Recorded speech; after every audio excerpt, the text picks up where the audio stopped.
Good morning, English Composition 2. This is Christopher Davis.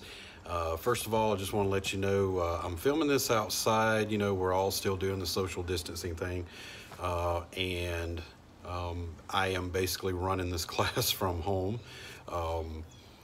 My full-time job, I'm still not allowed to return to do that either. So basically, I'm working from the house with two different jobs. So bear with me. These are challenging circumstances, especially technologically, as we orient ourselves to an online environment.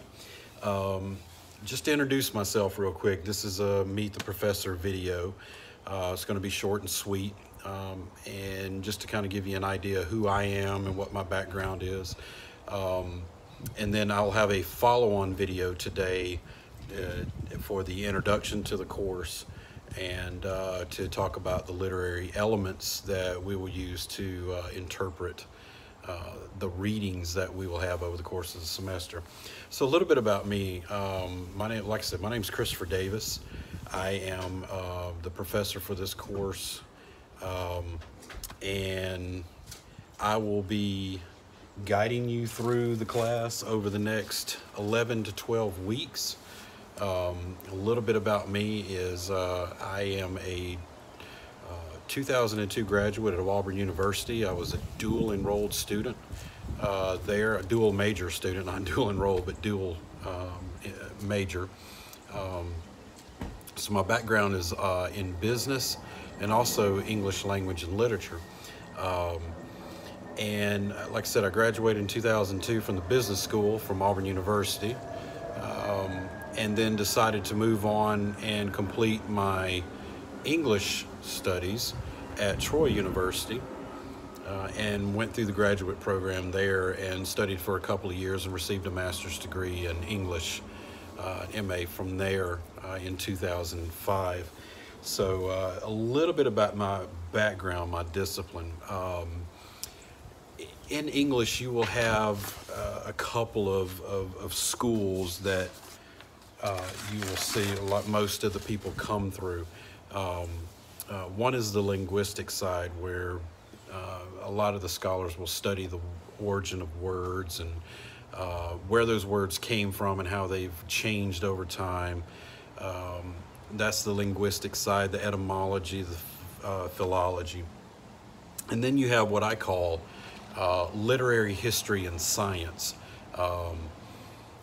And what we do on this side of the spectrum is we care about the words, but we care about how the words are used in order to tell stories and to record the human experience.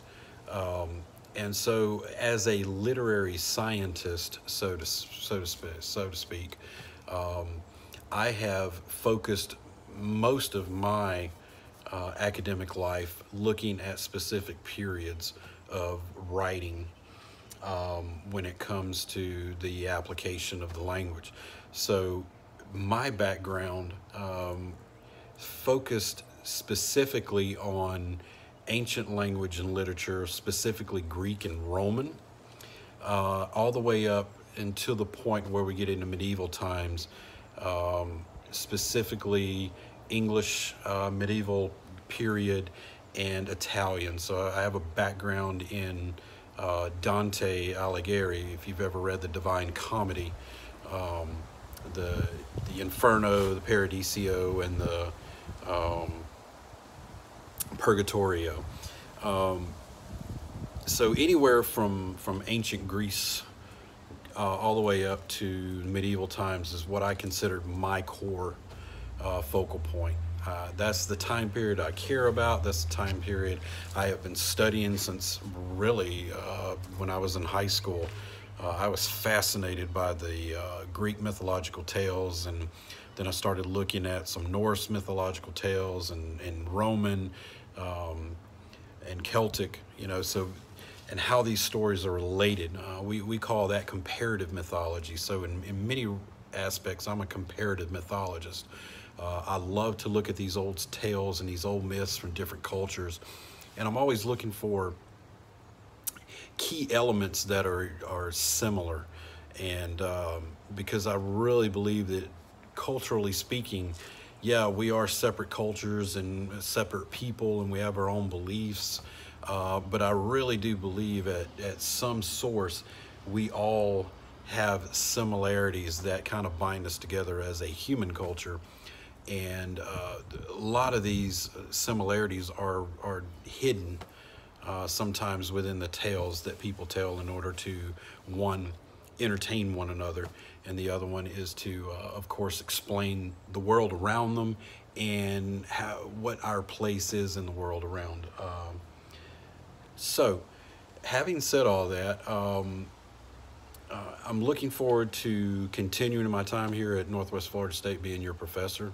I am looking forward to completing guiding you over the next 12 weeks. Again, this is an online environment, so it's something very new for all of us. I'm more of an in-classroom teacher. So I'm having to learn something new just as you are, and how to take this material that I've always delivered in the classroom and now delivered in a new format, in a new medium, using the internet and video conferencing and technology and stuff. So, having said that, there are going to be some challenges over the next few weeks, as I saw over the end of the spring semester. But communication is very key, okay? So I want you to know that I'm here to help you. I'm here to guide you. I will be publishing weekly videos as we traverse through the course. We will start off with the fiction section, of course, as you can see in Module 1 on the Blackboard course content page. I will produce weekly videos somewhere. Each of these videos will probably drop around the Wednesday or Thursday time frame, just to kind of give you a heads up on that. I'll drop these videos in the middle of the week. That way, that gives you an opportunity to read through the text, make some notes, and then by the time my lectures are posted online each week, you will have an idea, a frame of reference of what I'm talking about as we go through each of these readings. And of course, I'll do the same thing for the poetry section and the drama section as well. So just a quick note on the drama section. I haven't populated it fully yet, but I can go ahead and let you know, if you want to get a jump start on it, that we will be looking at William Shakespeare's Hamlet. That play, and it can be found in your textbook. Okay, so William Shakespeare's Hamlet. So if you don't have your textbook yet, more on that in just a second. You can use any copy. I mean, a lot of people that I know personally, they have copies of William Shakespeare's works in their home library. So if you want to find the play in another book in your library, or if you've purchased a copy in the bookstore, or if your mom and dad have used it in a previous class, whatever. I mean, Shakespeare's not around to update Hamlet, so the version is the version. So any version will do, but specifically, I will be using the Norton Anthology collection, the required textbook, and call out specific pages through the lectures. So having that book on hand will make it much easier for you to locate the passages that I'm talking about. Okay. Quick note on textbooks. I understand that some people have not received their textbooks yet. If that is the case, please email me. Let me know what the status is. I am aware that there's a digital version that is available. I think you can contact the bookstore and they'll tell you how to get a hold of that digital version. I'm not sure if you have to purchase it separately. They'll be able to help you with that. But definitely email me and let me know where you're at as far as receiving the textbook. And the other thing is, as far as communication, period, I plan to be as accessible to you as possible using this online format. So weekly videos, like I said, I'll be posting weekly videos on Blackboard to stay in contact with you. But and I'll also be using email quite frequently. You're going to be getting a lot of email from me this semester. So If you want, try to set up a little filter in your email, and you can move all of my messages to a separate inbox.